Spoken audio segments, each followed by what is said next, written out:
اعوذ باللہ من الشیطان اللعین الرجیم بسم اللہ الرحمن الرحیم الحمد للہ رب العالمین والصلاة والسلام علی رسولہ الکریم واہل بیتہ الطیبین الطاہرین اللہم صلی علی محمد وآل محمد وعجل فرجہم۔ تمام حمد خدا بزرگ و برتر کے لیے اور درود و سلام ہو محمد وآل محمد کی ذات اطہار پر۔ جیسا کہ عزیزان، جب بھی انسانیت اپنے فطری تقاضوں اور اقداروں کو پس پش ڈال کر حیوانیت میں داخل ہونے لگتی ہے تو خدا کا ایک نمائندہ ان انسانی اقداروں کو زندہ کرنے اور حق اور باطل کو انسانیت کے سامنے جدا کرنے کے لیے قیام کرتا ہے۔ کبھی یہ نمائندہ حضرت ابراہیم علیہ السلام کی شکل میں نمرود کے سامنے نظر آتا ہے تو کبھی حضرت موسیٰ علیہ السلام کی شکل میں فرعون کے سامنے جو ہے وہ نظر آتا ہے۔ امام حسین علیہ السلام بھی انبیاء علیہ السلام کے سلسلے کی کڑی ہیں، لیکن امام حسین علیہ السلام نے 61 ہجری کے عاشورے میں ایسا کام کیا کہ رہتی دنیا تک حق اور باطل کی پہچان کا معیار دے دیا، وہ بھی اس طرح کہ اس پر کوئی پردہ نہیں ڈال سکتا۔ یہ سلسلہ امام علیہ السلام کی شہادت پر رکنے والا نہیں ہے، بلکہ ہمارے دور سے گزرتا ہوا آخری حجت امام زمانہ عجل اللہ تعالی فرجہ الشریف کے قیام تک جاری رہے گا۔ امام حسین علیہ السلام وارث انبیاء ہیں اور ہم وارث امام علیہ السلام ہیں۔ اپنے امام علیہ السلام سے ہمارے ارتباط کا ذریعہ واقعہ عاشورہ ہے، لہٰذا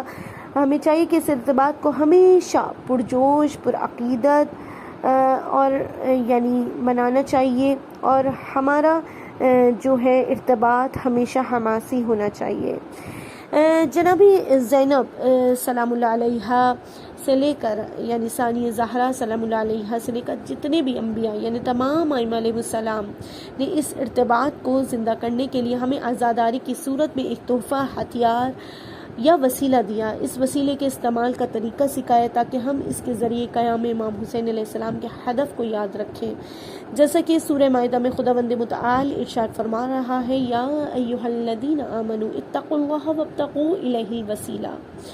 کہ اے ایمان والو اللہ سے ڈرو اور اس تک پہنچنے کے لیے وسیلہ تلاش کرو اور اس کی راہ میں جہاد کرو تاکہ تم کامیاب ہو جاؤ۔ تو عزاداری اس ارتباط کو ہمیشہ زندہ رکھنے کا واحد ذریعہ ہے، اور جیسا کہ رسول اللہ صلی اللہ علیہ وآلہ وسلم فرماتے ہیں کہ شہادت امام حسین علیہ السلام کے لیے لوگوں کے دلوں میں ایسی یعنی شہادت امام حسین علیہ السلام کے بعد لوگوں کے دلوں میں ایسی حرارت ہے، ایسی حرارت پیدا ہوگی جو کبھی سرد نہیں ہوگی، جو کبھی ٹھنڈی نہیں ہوگی۔ یعنی امام حسین علیہ السلام کے مصائب پر گریہ، جلوس، ماتم ہمارا اپنے امام سے ارتباط کا ذریعہ ہے، اسی لیے ان امور کی انجام دہی کی تاکید اور نتیجے میں جنت کی نوید دی گئی ہے، جیسا کہ امام ضامن السامن امام رضا علیہ السلام فرماتے ہیں کہ جس کے لیے عاشورہ باعث گریہ اور حزن و ملال کا دن ہو،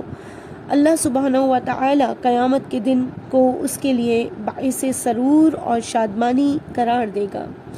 تو زیارت وارثہ ہمیں عزیزان بتاتی ہے کہ ہماری عزاداری، گریہ اور ماتم اور امام حسین علیہ السلام کے درمیان رابطے کی حقیقت بالکل اس رابطے کی طرح ہے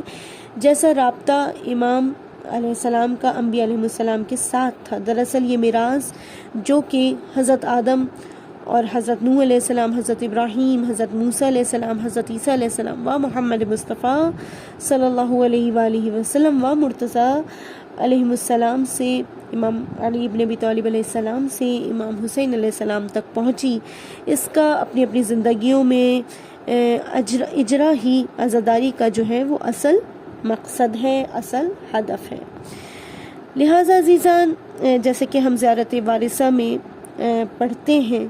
کہ اشہد انک قد اقمت الصلاۃ واتیت الزکوٰۃ وامرت بالمعروف ونہیت عن المنکر واطعت اللہ ورسولہ حتی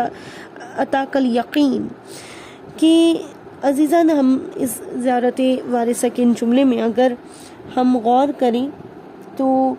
اس میں جو امام حسین علیہ السلام نے یعنی وارث انبیاء ہیں،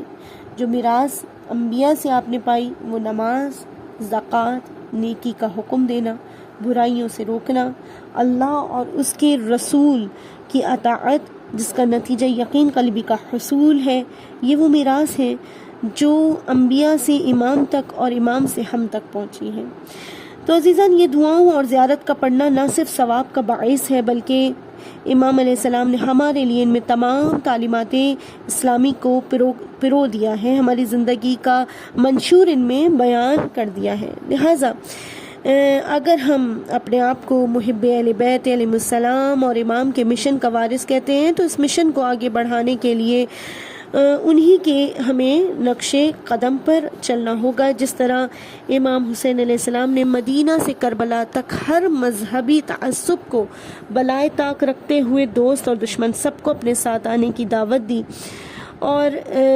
جہاں تک اپنے حقوق کے تلف ہونے کا تعلق تھا، امام حسین علیہ السلام بہت شفیق، رحم دل، درگزر کرنے والے انسان کا نام تھا، لیکن جہاں بات خدا اور ان کے دین کی تھی وہاں امام حسین علیہ السلام نے کسی سے سمجھوتا نہیں کیا۔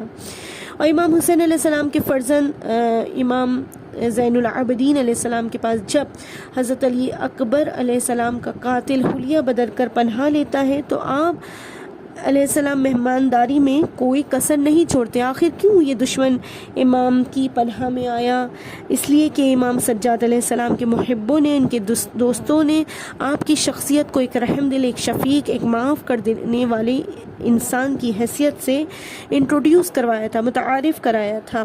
لیکن افسوس کی بات یہ ہے کہ ہم نے ایک ایسی فضا قائم کر دی ہے کہ جس سے اہل بیت علیہ السلام کا آفاقی پیغام، ہدایت صرف شیعوں میں محدود ہو کر رہ گیا ہے اور دوسرے مکاتب فکر اس سے محروم ہو کر رہ گئے ہیں۔ اور اگر ہم تاریخ پر نظر ڈالیں تو دیکھتے ہیں کہ جو امام ائمہ معصومین علیہ السلام کے جتنے بھی شاگرد تھے وہ دوسرے مذاہب کے لوگ بھی اس میں شامل تھے، جو اپنی آخری عمر تک اپنے عقیدے اور دین پر قائم رہے۔ اور امام حسن عسکری علیہ السلام، امام تقی علیہ السلام نے اپنی زندگی کا اکثر حصہ اہل سنت علاقوں میں گزارا، اور آپ نے اپنے اخلاق کا مظاہرہ کیا کہ وہاں کے لوگ آپ کے گرویدہ ہو گئے۔ لہٰذا عزیزان، ہمیں سوچنا ہے کہ صرف اور صرف کیا امام کے غم کو بنانا، ان پر ہر سال آنسو بہا دینا کیا ہمیں اس فریضے سے سبکدوش کر دیتا ہے جو ایک شیعہ ہونے کے ناطے ہماری گردنوں پر عائد ہے؟ کب تک ہم صرف اپنے گناہوں کی بخشش کے لیے امام کی مجالس میں شرکت کریں گے؟ عزاداری ہدف تک پہنچنے کا وہ پاک و پاکیزہ وسیلہ ہے جسے جناب زینب